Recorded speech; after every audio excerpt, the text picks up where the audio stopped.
Hello, I am Ruby Falconer, and this is a Shamanic Egyptian Astrological Update for the week of October 5th, 2020. Well, last week was certainly intense. We had two planets stationary, Saturn and Pluto. And last week we had, on the 29th, we had Saturn change direction, Saturn change direct in a square to retrograde Mars. And Tuesday night, the night of the 29th, we had the so-called debate between Donald Trump and Joe Biden. We then had Pluto stationary, and Pluto actually changed direction yesterday, October 4th. The thing is that even though these two are now technically direct, neither one of them is moving yet. Saturn has moved about 2 minutes since the 29th, since it's changed direction. And 2 minutes is really nothing. There are 60 minutes in a degree, and there are 360 degrees in a circle, the orbit. So if we look at it that way, basically Saturn has hardly moved at all. So it is starting to move, but it's still more or less stationary. Pluto is definitely stationary. Pluto just changed direction yesterday on Sunday the 4th, and it's still at the same degree in the same minute. It will start to move off that minute and start to move a little bit on October 9th at the end of this week. But so all this next week, Pluto's stationary, Saturn's hardly moving at all. Even though Saturn is direct, hardly moving at all. Pluto's technically direct, not moving at all. So we still have these two here. We still have Mars in the picture. Mars on the 29th, when Saturn changed direction, it changed direction in a square to retrograde Mars. And this week and I got my cheat sheet here because there's so much going on this week. I need to make sure I get these dates right. On Friday the 9th, retrograde Mars will move through a square to Saturn. And Saturn, for all intents and purposes, will still be stationary at that time. In the week after next, Mars will move through a square to transiting Jupiter. This time, basically from mid-September, when Mars changed direction on September 9th. So from that time all the way until about mid-November, this is a very intense part of the Great Shift Alignment year. When we astrologers looked at 2020, we understood that there were 2 times during this year that were going to be the most intense. And in some ways, it's sort of an anomaly to be talking about the most intense periods in a most intense year. But it was springtime. It was definitely March, April, May. We're going to be a very intense time. And then from mid-September until mid-November. And in some ways, this period is going to be even more intense because it's the culmination of this entire year. And now that we have all 3 of the great shift planets, Jupiter, Pluto, and Saturn, they're all direct, even though they're not really, especially Saturn and Pluto, they're not really moving yet. Once they start moving, everything that this year is about is going to really start to manifest. And I've been saying in these videos and in my writings all year long that what this energy is about the dismantling of the container of society as we know it. And for many of us, it's meant a dismantling of the container within our own lives. It is a death process. One of the major factors here is Pluto, Lord of the underworld to the Greeks and Romans. His name to the Greeks was Hades. His name to the Romans is Pluto. He's the god of death and rebirth. And in the Egyptian pantheon, this is Osiris, known as the Lord of Regeneration. So we were going to be going through a transformative death process. There will be rebirth, but in order for there to be rebirth, there first of all has to be death. And it wasn't going to be an easy process. We've known that because of the alignment with Saturn. Saturn is Sobek, the old king in the Egyptian pantheon. He is the principle of constriction and restriction. And also Jupiter. This is Horus, the young king. He's the son of Osiris. And this is the principle of expansion. And so we have these two, Jupiter and Saturn, come into conjunction. That will happen in January, and that really will be the effective end of this particular energy. And We have during this time all three of them very close to one another, newly direct, and retrograde Mars, the warrior king. This is Set. Retrograde, which is frustrating for Mars. It means he cannot make things happen. He's retrograding back through all of them during this period of time, which started on the 25th and completes itself on October 18th. Now, we also have taking place this week some energy coming in from Mercury. Mercury is the principle of communication, and Mercury is Thoth in the Egyptian pantheon, the sacred scribe. Mercury is transiting the sign Scorpio now, which is Bast. Scorpio is all about things that happen in the underworld. You know, in traditional astrology, Pluto is said to rule Scorpio. So there's an alignment between Pluto and Scorpio. So we can expect, it's already started to happen, hidden revelations, secrets and lies being revealed. We already had some of that with information about Donald Trump's tax return coming into consciousness right around the time that Mercury entered Scorpio. These things will continue. We will expect to have more hidden information, more revelations, more things to be revealed, and it's going to get even more intense because next week on the 13th, Mercury changes direction, and it will be in the sign Scorpio. What's happening this week is Mercury is moving in opposition to Uranus. That takes place on the 7th, which is Wednesday. So I would look for some kind of October surprise. We've had plenty of them already, but another October surprise to take place sometime around Wednesday, October 7th, something to be revealed. And from that point on, Mercury's going to start being stationary, preparing to change direction. And because it moves pretty quickly relative to the Earth, we're talking about a difference of 2 degrees here. It's gradually going to start to slow down. And then we will have next week, we'll have Mercury changing direction on the 13th. Now, also on the 13th, we're going to have the Sun squaring Pluto. You know, we have starting to happen already, Mars moving through a square to the great shift planets. We're going to start to have this week on the 11th, and the 11th is on Sunday, we're going to have the Sun start to transit the great shift planets as well. The Sun being in Libra. First on the 11th, the Sun's going to square Jupiter. And then next week, the Sun will move into a square to Pluto. And also the week following that, a square to Saturn. Also next week, the Sun's going to move into an opposition to Mars. So from October 11th through October 18th, we've got the Sun squaring off to the great shift planets from starting last Tuesday on September 29th through October 18th, same date, October 18th. We've got Mars retrograde, moving through a challenging relationship, a square to the great shift planets. So all the energy is on these 3 planets which have dominated this year. And so, you know, we are moving through into the culmination of what this energy is about. And we can expect a lot to happen over the next few weeks and a lot of intensity. And the intensity doesn't end then because we've got things going on all the way through the election. But this particular phase, which is really from, you know, the mid-September through October 18th, is a very intense time. So buckle your seatbelts, take care of yourselves, ground yourselves, you know, make sure that you're connected to yourself in a very conscious and very loving way, because this energy is here and there's nothing that we can do about it. We just have to kind of ride it out and take care of ourselves and do our best to remember that these are very intense times astrologically. You know, sometimes people who don't know anything about this, they'll just kind of get taken away by it. And a lot of people are going to be angry. A lot of people are going to be anxious.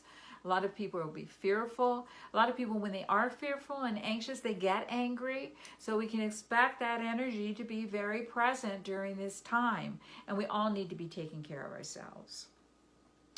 Okay, so what I would like to offer as a journey this week excuse me,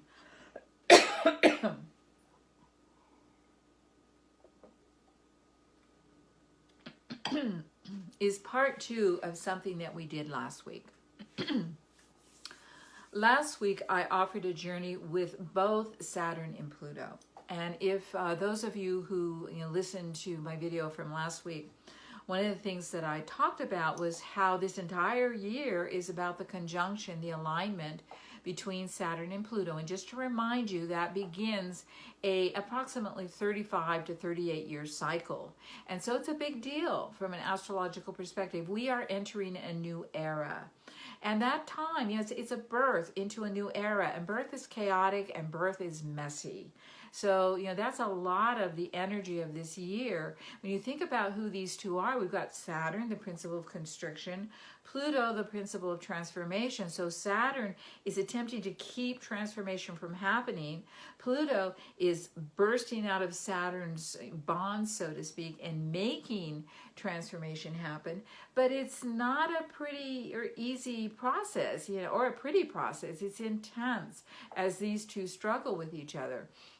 And that is what tends to happen when these two come into relationship with each other. It's explosive, it's intense.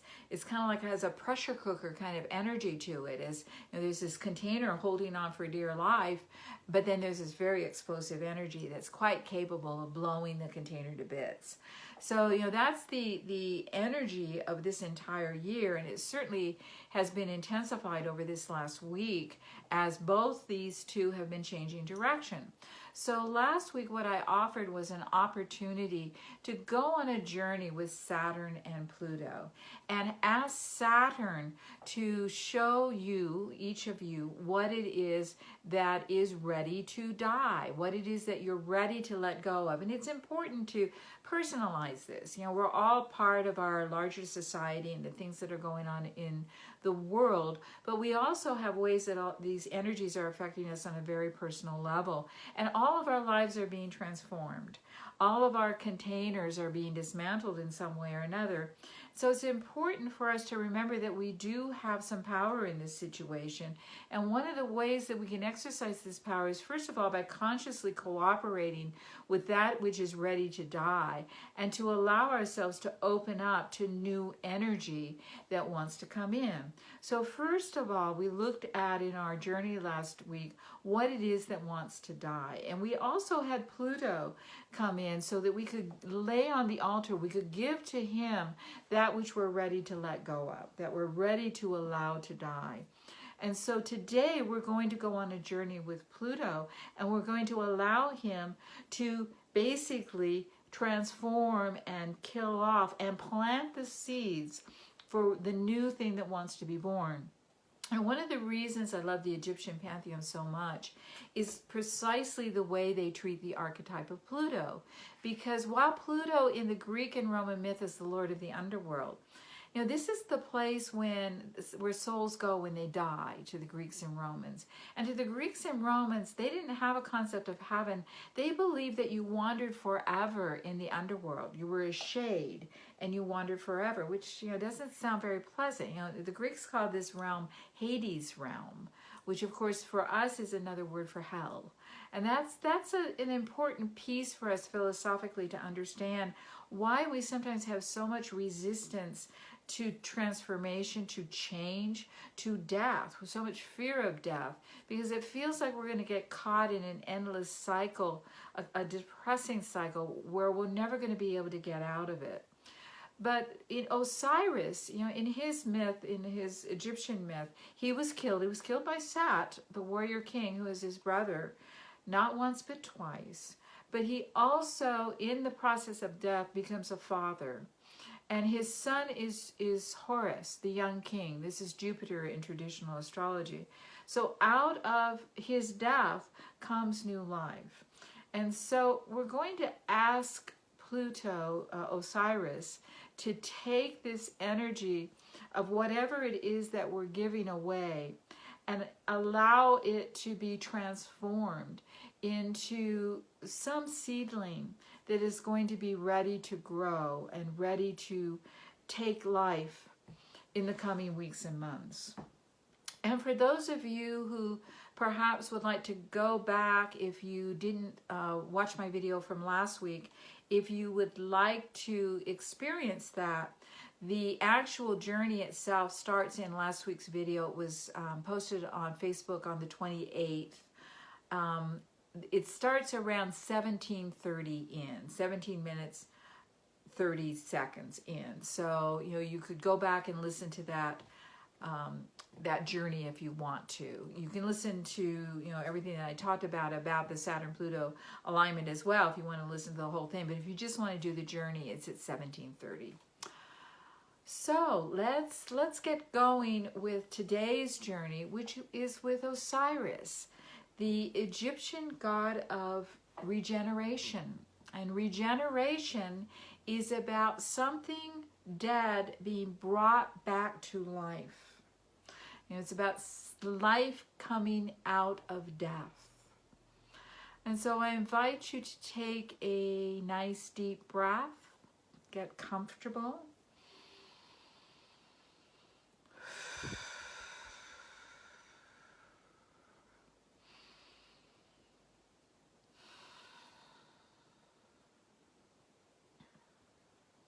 And let go of any distractions. Nice, deep, even breaths.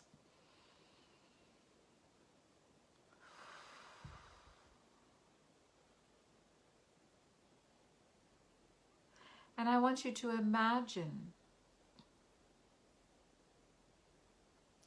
that you are standing in front of a cave.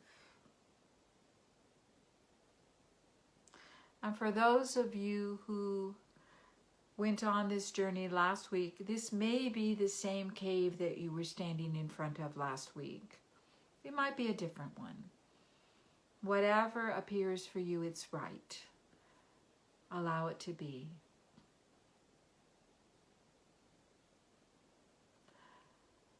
And I want you to imagine that you can go into the cave. And this time you know your way.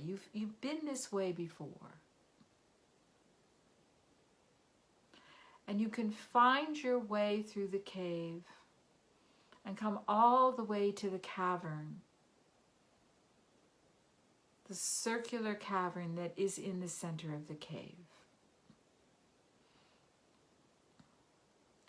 And as you enter this cavern, you are aware that the walls are luminescent. They are glowing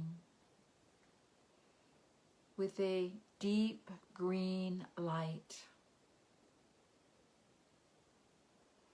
And as you enter the cavern, you are able to see the altar upon which you have placed that which you are willing to allow to die, that which you know you must release.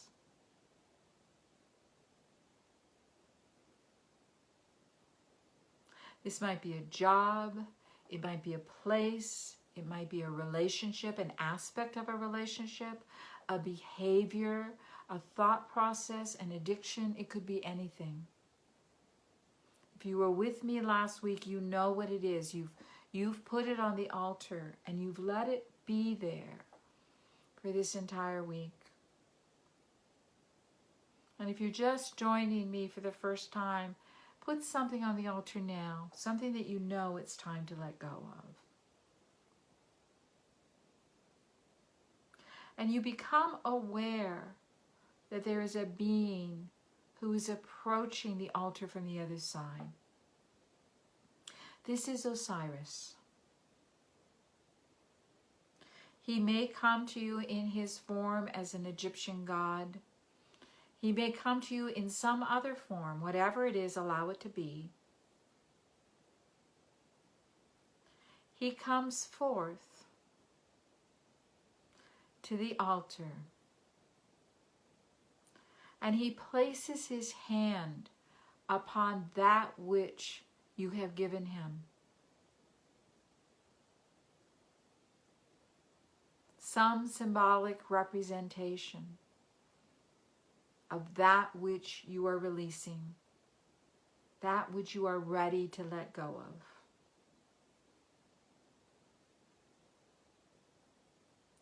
And the energy that emanates from his hands is dissolving this piece, this thing, this object, this symbol,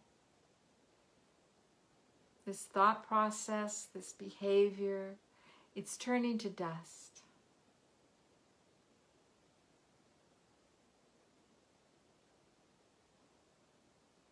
And he looks up at you now and he makes eye contact. And you look deep within his eyes. And he invites you now to lie down upon the altar.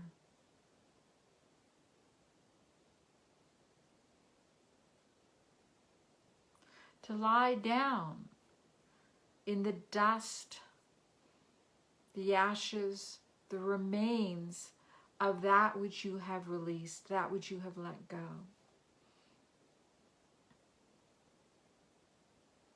And as you do, he places his hands upon you.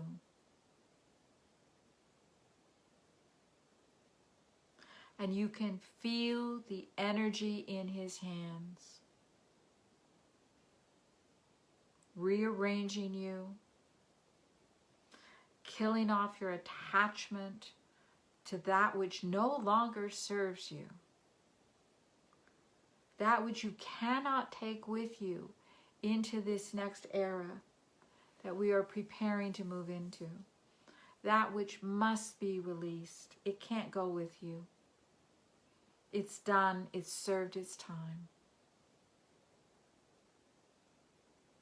And the energy from his hands is rearranging the molecules within your body.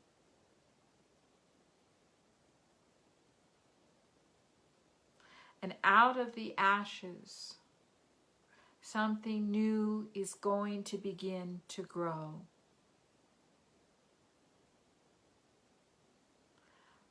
I'm going to be quiet now for a couple of minutes and let you go on a journey with Osiris. And let him do his work with you. Let him dissolve away any attachment that you have to that which is already dead. It's already gone. It's over. It's done. All that's left is for you to completely release it and to allow something new to grow out of the ashes. So take another nice deep breath and go on a journey with Osiris.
Osiris is completing his work with you.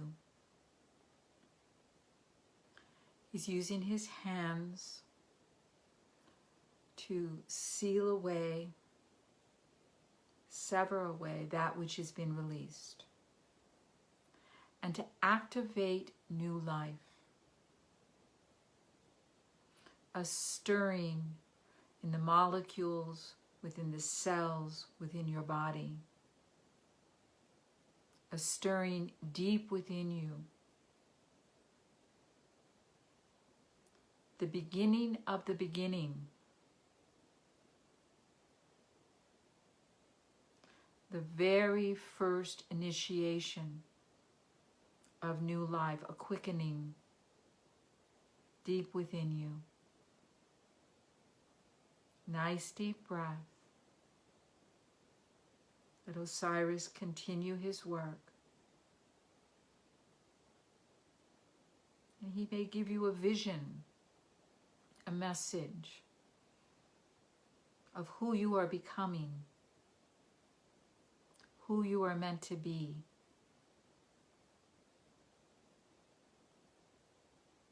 What you will be stepping into. What's next?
New life is born out of death.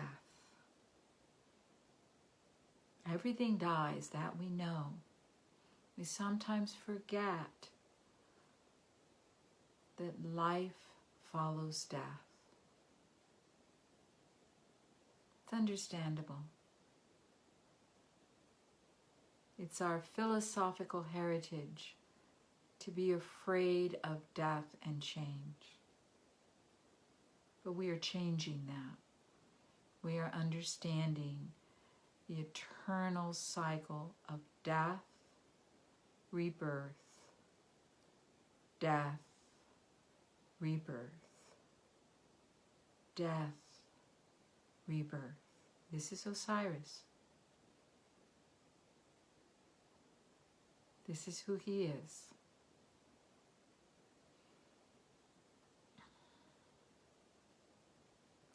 He extends his hand to you and he helps you sit up, taking a moment to allow an integration of what he has given you.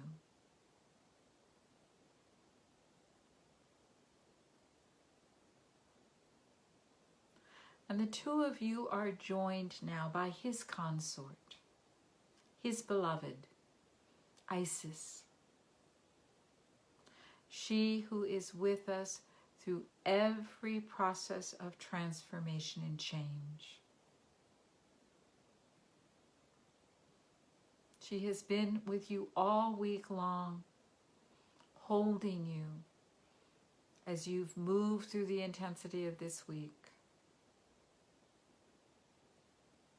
She wraps her rainbow wings around you, invites you to lie back against her breast.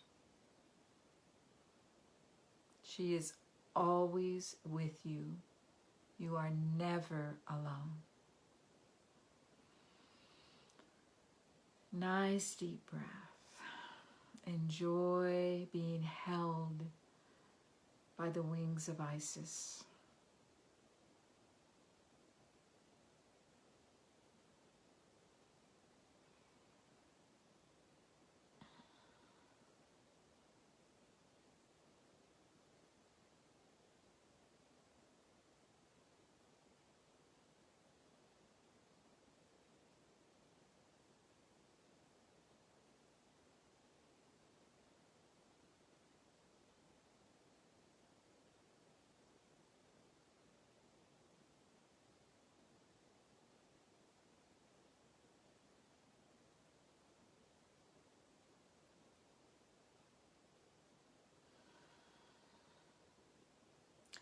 Nice deep breath.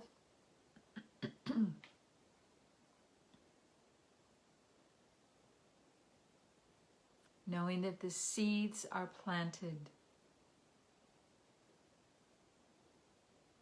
Nurture them in the days and weeks and months ahead, so that when the time is right, they will burst through the earth and they will bloom.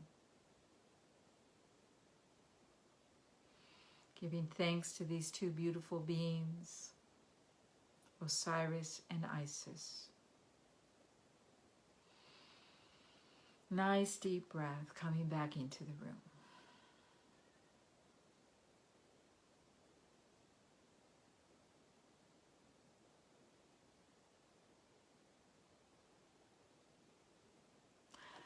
Thank you for joining me.